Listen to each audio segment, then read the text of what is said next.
बिस्मिल्लाहिर्रहमानिर्रहीम। अस्सलाम वालेकुम। आज हमने बात करनी है कि रूब्रिक को सीखते हुए हम स्टेप बाय स्टेप किस तरह अपनी रिपर्टरी को इम्प्रूव कर सकते हैं और कैसे हम डेली बेसिस पे जो केस चेकिंग करते हैं और फिर उसकी इन्वेस्टिगेशन करते हैं और उसके बाद उसकी रेमेडी को सेलेक्ट करते हैं, उसमें रिपर्टरी अपना रोल क्या प्ले करती है। और अगर आप इनिशियल प्रैक्टिशनर्स में आते हैं, आप न्यू लर्नर हैं, तो ये वीडियो आपके लिए। होम्योपैथी के अंदर हम टेरिया मेडिका पढ़ते हैं एज वेल एज हम रिपर्टरी को स्टडी करते हैं। रिपर्टरी के अंदर जो एक बेसिक टर्म होती है जिसको हम रूब्रिक बोलते हैं, इसको हम सब जानते हैं।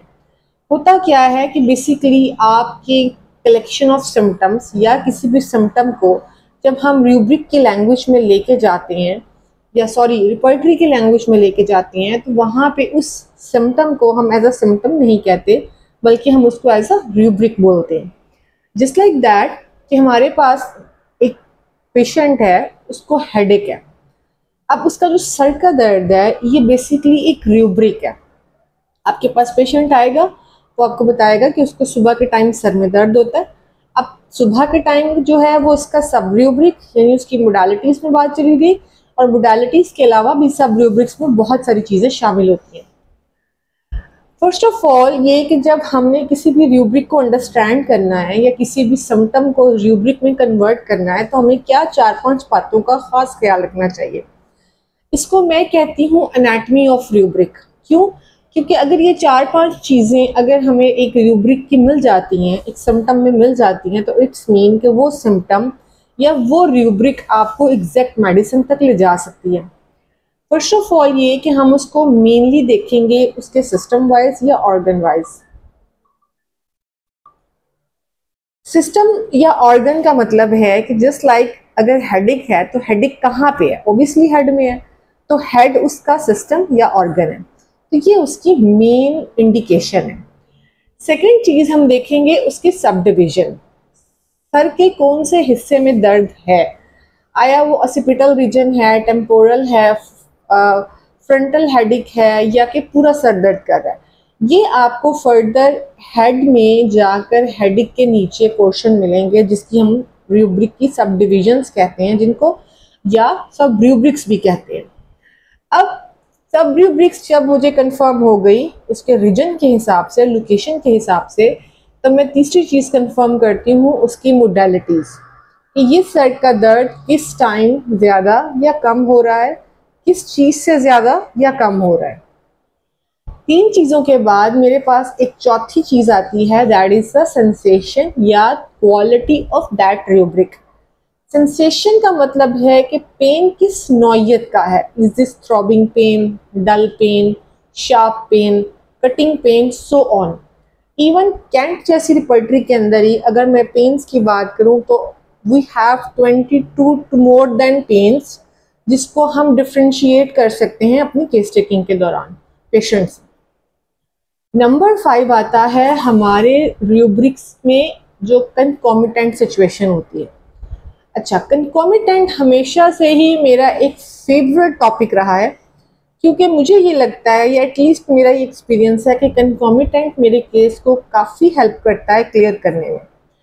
कंकॉमिटेंट क्या होता है? कंकॉमिटेंट होता है कि जब सर दर्द है और उसके साथ किसी दूसरे ऑर्गन या किसी दूसरे सिस्टम की कोई कंप्लेन आ रही है, वो उससे रिलेट कर रही है। मसलन सर दर्द है, नौजिया हो रहा है, सर दर्द है, पेट में दर्द हो रहा है, सर दर्द है, स्टिफनेस, मसल्स की स्टिफनेस हो रही है, तो इस तरह की कोई भी चीज़ जो उस स्पेसिफिक रूब्रिक या सिम्टम के साथ अटैच करके आ रही हो, इसको हम कंकॉमिटेंट बोलते हैं। और कंकॉमिटेंट के लिए हमारी बहुत सारी रिपर्टरीज बहुत ही वाज़ह एक्सप्लेनेशन देती हैं, जिसकी वजह से हम काफ़ी हद तक अपनी किसी भी सिम्टम का कंकॉमिटेंट ट्रेस कर सकते हैं।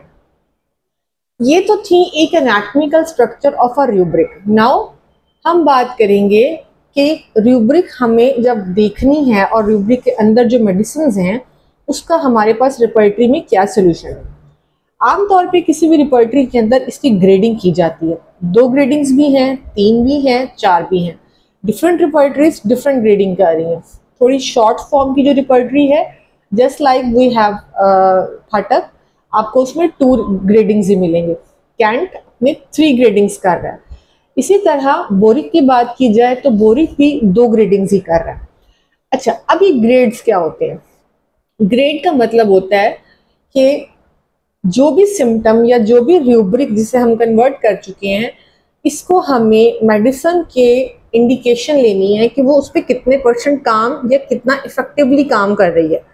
अब ये इफेक्टिवनेस इस बात पे भी डिपेंड करती है कि जब इन मेडिसिन को प्रूव किया गया था तो how many number of patients जिन्होंने उसकी इस तरीके से प्रूविंग दी थी, इन सिम्टम्स पे उन्होंने कितना रिस्पॉन्स दिया था। जैसे अगर बात की जाए हेडिक की ही, और हेडिक में टेम्पोरल पेन की और उसमें स्टिचिंग पेन आती है, तो हमारे पास 2 या 3 मेडिसिन हैं। First we have hypericum, belladonna या एपिस। अब अगर इन तीनों की ग्रेडिंग की बात की जाए तो एक रूब्रिक की ग्रेडिंग का मतलब है कि hypericum it's taking 4 number, belladonna is taking 2 number या 3 नंबर, और Apis taking is another 1 number. अब ये 3 या 4 रेमेडीज में से जो एक रेमेडी है जिसका ग्रेड 1 है, इट्स मीन कि वो सबसे ज्यादा काम कर रही है, वो सबसे ज़्यादा नंबर्स ले गई है या फर्स्ट ग्रेड पे है, या उसकी एफिशिएंसी जो है, एफिकेसी जो है वो सबसे बेस्ट है, वो सबसे अच्छा काम कर रही है इस सिचुएशन में। तो इस तरीके से हम अपनी किसी भी रूब्रिक की ग्रेडिंग को क्लियर करते हैं। नंबर 2 बात आती है कि रूब्रिक बनती कैसे है। देखिए, रूब्रिक बनाने के लिए फर्स्ट ऑफ ऑल हमें इसकी हिस्ट्री को भी देखना पड़ेगा कि जब इसकी हिस्ट्री पे जाएं, यानी जब इनके ये रूब्रिक्स बनाए जा रहे थे या एटलीस्ट जो हमारे रिसर्चर्स थे वो इस पे काम कर रहे थे, तो वो क्या क्या देख रहे थे। पहली बात तो ये कि ओबियसली जब हम किसी को कोई मेडिसिन देते हैं तो उसमें वो रिपोर्ट करता है उसकी प्रूविंग के बारे में। अच्छा, अब एक प्रूवर आके बता रहा है कि मुझे ये सिम्टम इस मेडिसिन से डेवलप हो गए हैं, तो हमने उस सिम्टम्स को नोट करना शुरू कर दिया। अब वो सिम्टम्स जब नोट किए जा रहे थे तो जो पेशेंट की लैंग्वेज थी वो तो ओबियसली एक लेमैन लैंग्वेज थी, लेकिन लेमैन लैंग्वेज को हम अपनी बुक या रिपोर्टरी में तो मेंशन नहीं कर सकते। तो डॉक्टर्स ने क्या किया, उन्होंने इसको एक टर्मिनोलॉजी में कन्वर्ट कर दिया। अच्छा, अब ये टर्मिनोलॉजी समझने की क्या गेम है, इसको मैं लेटर ऑन डिस्कस करती हूँ। नंबर 2 होती है हमारे पास क्लिनिकल कॉन्फर्मेशन। जब हम किसी भी पेशेंट, जैसे कि अब मैं हूँ या आप हैं, तो हम यूजुअली किसी मेडिसिन को प्रूव तो नहीं कर रहे, हम तो प्रूवन मेडिसिन पे काम कर रहे हैं। तो मेरे पास जब एक पेशेंट आता है और वो अपनी कोई सिम्टम मेडिसिन लेने के बाद मुझे उसकी मोडालिटीज़ बताता है कि मेलोरेट कर रही है या एग्रावेट कर रही है, उस हिसाब से मैं देख लेती हूँ कि कौन सा सिम्टम जो है वो अब मुझे कंफर्म करनी है कि क्लिनिकली वो क्या हो रहा है उधर। इसको हम फॉलोअप भी कहते हैं, जाहिर है। तो मुझे अब इसी हेडेक का कि टेम्पोरल रीजन में है, स्टिचिंग पेन्स के साथ है, तो एपिस इसका फर्स्ट ग्रेड रेमेडी, ये सबसे ज़्यादा काम कर रही है। अच्छा, तीसरी चीज़ होती है ओबियसली मटीरिया मेडिका का क्रॉस रेफरेंस।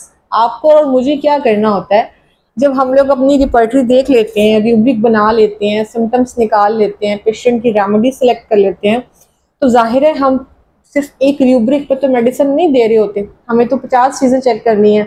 उसका कॉन्स्टिट्यूशन चेक करना है, उसका टेम्परामेंट चेक करना है, मियास्मेटिक बैकग्राउंड पे बात चली जाती है, फिर उसकी मोडालिटीज़ को हमने कंफर्म करना है। तो ये सब चीज़ें बहरहाल हमें देखनी है।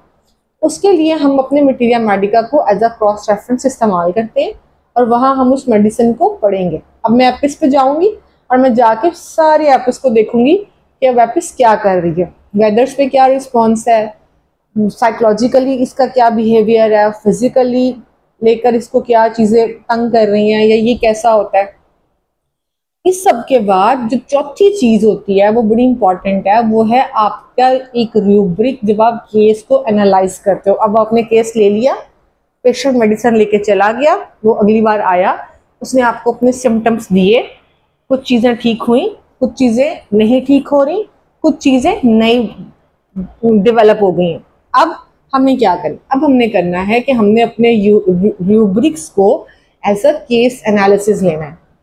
केस टेकिंग हमने कर ली है, हमारा पेशेंट जो है वो तमाम सिम्टम्स को डिस्क्राइब कर चुका है, मेंटल कर चुका है, जर्नल कर चुका है, पर्टिकुलर कर चुका है, सब सिम्टम्स क्लियर हो गए।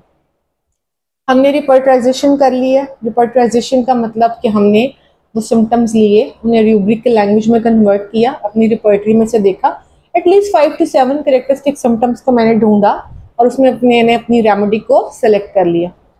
क्रॉस इंडेक्सिंग करेंगे। क्रॉस इंडेक्सिंग मीन्स कि मैं उनको मल्टीपल तरीकों से चेक करूंगी कि आया दिस रूब्रिक फॉर हिज और हर और नॉट।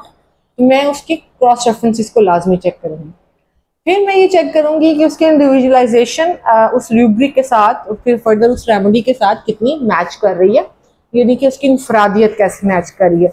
ये वही बात है जो मैं आपको बता रही हूँ, जहाँ पे मैं उसका मैथमेटिक बैकग्राउंड देखूंगी, जहाँ मैं उसका कॉन्स्टिट्यूशनल या उसका टेम्परामेंट देखूंगी। एंड फाइनल हम अपनी सिलेक्शन करेंगे और फिर हम अपने पेशेंट को मेडिसिन को कंफर्म कर देंगे। अच्छा, अब कुछ चीज़ें ऐसी हैं जिसमें हम जब रूब्रिक बना रहे होते हैं या रूब्रिक्स पे काम कर रहे होते हैं तो हमें क्या हमारे टिप्स होने चाहिए या हमारे क्या ऐसे पिटफॉल्स होने चाहिए जो हम कहें कि हमें इन चीज़ों का तो लाजमी ख्याल रखना चाहिए, या एटलीस्ट हमें पेशेंट के आने से पहले हमें खुद पे एक इम्प्रूवमेंट के तौर पे इन बातों को साथ साथ सीखते रहना चाहिए। क्योंकि जब पेशेंट आपके सामने आके बैठता है तो इट्स मीन कि आपको एटलीस्ट रूब्रिक्स पता होने चाहिए, आपके पास ये होमवर्क होना चाहिए कि आपने किस सिम्टम को किस रूब्रिक में कन्वर्ट करके देखना है। इसके लिए 2-4 बहुत चीज़ें हैं, और वो ये कि आप बार बार रिपर्टरी को पढ़ो, बार बार एक मेडिसिन देखो, उस मेडिसिन के जो मेजर सिम्टम्स हैं उनको कोशिश करो as a homework daily basis एक मेडिसिन पकड़ो और उनको जाके आप रिपर्टरी में ढूंढो। अपनी रिपर्टरी की अपनी जो मटीरियल मेडिका की लैंग्वेज है उसको रिपर्टरी में कन्वर्ट करो, खुद से ढूंढो।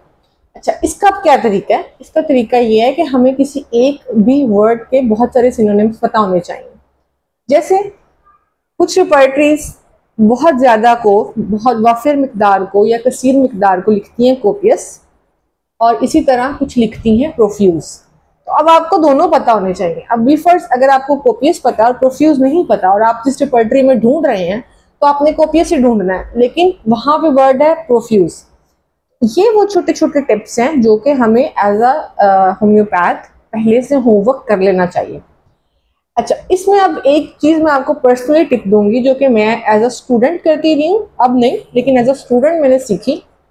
हमारे एक टीचर थे डॉक्टर फाजिल घुमन, उन्होंने मुझे समझाया कि अगर आप चाहते हो ना कि आप रिपर्टरी को क्लियर रखो और आपका सारी ज़िंदगी ये एक आपका बैकग्राउंड बन के, स्ट्रॉन्ग बैकग्राउंड बन के रहे आपका क्लिनिक पे, तो रिपर्टरी को लिटरली बच्चों की तरह पढ़ो, एक एक वर्ड को समझो। पहली रूब्रिक उठाओ, उसे लिटरली एक रजिस्टर या कॉपी में लिखो, उसके आगे उसके मीनिंग को लिखो, उसकी एक्सप्लेनेशन डालो, क्या क्या एक्सप्लेनेशन हो सकती है जो उस टाइम आपको समझ आ रही है कर दें। इसमें कुछ चीज़ें गलत हैं, इट्स ओके, सही हैं, जाने दें, लेकिन करें। फिर दूसरी रूब्रिक थी, तीसरी रूब्रिक, चौथी रूब्रिक, और ऐसे पूरा एक रिपर्टरी एटलीस्ट कम से कम। मेरी नज़र में वो कैंट है बेस्ट, क्योंकि कैंट अगर आप इस तरह कर लेते हैं तो मेरा ख्याल है कि हमें बाकी रिपर्टरीज को समझने में कोई प्रॉब्लम नहीं होगी, क्योंकि कैंट के पास मैक्सिमम सिनोनिम्स हैं। कैंट मैक्सिमम रूब्रिक्स पे काम कर रहा है, एक बड़ी रिपर्टरी है, इस वजह से अगर आप कैंट पे कर लेते हैं तो फाटक जैसी रिपर्टरीज या दूसरी छोटी रिपर्टरीज पे तो आपको काम करने की जरूरत पड़ेगी नहीं इस तरीके से, वो आप ऑलरेडी अपना होमवर्क कर चुके होंगे। अच्छा, अब तीसरी चीज़ बड़ी इंपॉर्टेंट है जो कि हमारे टीचर्स के ज़माने में तो नहीं थी, जो उनका अपना यंग एज का टाइम था, लेकिन we are very blessed now कि हमें वो मिल गया, और वो है हमारे पास ये जो हमारा सॉफ्टवेयर्स हैं। सॉफ्टवेयर किसी भी रिपर्टरी का, या ये जो इस किस्म के सॉफ्टवेयर इस्तेमाल हो रहे हैं जिसमें सारी रिपर्टरीज इन्वॉल्व हो चुकी हैं, वो एक क्लिक की बात होती है। लेकिन बात तो ये कि क्लिक भी हमें तब करना आएगा जब हमने अपना प्रीवियस होमवर्क यानी सिनोनिम्स का होमवर्क, रूब्रिक्स को बार बार पढ़ना, उन्हें अंडरस्टैंड करना, उनको क्रॉस रेफरेंस चेक करना हमें आता होगा। तो एटलीस्ट अगर आप न्यू प्रैक्टिशनर हैं, बिगिनर हैं, लर्नर हैं, तो आप फ़ौरन से पहले जो चीज़ मैंने आपको जिस पैटर्न से बताई है वो आप करें। इंशाल्लाह आपको इससे काफ़ी ज़्यादा एक फास्ट लर्निंग मिलेगी और आप इसको सीख सकेंगे और आपको बहुत फ़ायदा होगा आने वाले टाइम में। अच्छा, चौथी बात होती है इसकी क्लिनिकल कॉन्फर्मेशन। हमेशा वेरीफाई करें अपनी जो रेमेडी है उसकी पेशेंट के सूट, उसके साथ टेम्परामेंट के साथ सूट करी है नहीं करी, ओवरऑल पिक्चर ज़रूर देखें। रूब्रिक आपने सेलेक्ट कर ली, रूब्रिक पे आपने मेडिसिन भी निकाल ली, आपने ग्रेडिंग बेस पे एक अच्छी दवाई भी निकाल ली, लेकिन ये कभी नहीं करना कि एक रूब्रिक की बेस पर या एक ग्रेडेड नंबर की बेस पर आपने पेशेंट को वो मेडिसिन खिलानी है, बल्कि ओवरऑल आपने उस पेशेंट की और उस मेडिसिन की पिक्चर को मैच करना है हर हाल में। ओके, अब कुछ चीज़ें ऐसी हैं जिसमें हम बात करेंगे कि कौन कौन सी रिपोर्टरीज हैं जहाँ से जो ये होमवर्क बेस्ड वर्क है मैं कर सकती हूँ। मैंने फर्स्टली किया था कैंट पे सबसे पहले एज अ स्टूडेंट। गो के उस टाइम मैंने ये सारे चैप्टर्स पे नहीं किया था, कुछ चैप्टर्स पे किया था, कुछ पे नहीं कर सकी, लेकिन उन कुछ चैप्टर्स की वजह से मुझे आगे काम करने के लिए आसानी पैदा होगी। और दूसरा ये कि जब आप अपनी रेमेडी को सिलेक्ट कर लें तो लाजमी टेम्परामेंट, कॉन्स्टिट्यूशन और एग्रावेशंस या मोडालिटीज़ जिन्हें हम बोलते हैं उससे कंफर्म करें, ताकि कहीं भी आपकी तरफ से होने वाले होमवर्क में कोई कमी ना हो। Thank you. होप सो कि ये वीडियो आपके किसी काम आए और आप एज अ स्टूडेंट हैं या एज अ न्यू लर्नर हैं, प्रैक्टिशनर हैं, तो मे बी आपको वहाँ भी हेल्प करें। अगर आपको मेरी वीडियो अच्छी लग रही है तो इसको लाइक करें, सब्सक्राइब करें और शेयर करें। और अगर कोई क्वेश्चन है या फर्दर कोई वीडियो चाहते हैं कि अब मैं बनाऊं आपके लिए, तो प्लीज़ मुझसे शेयर करें। थैंक यू, जज़ाकल्लाह।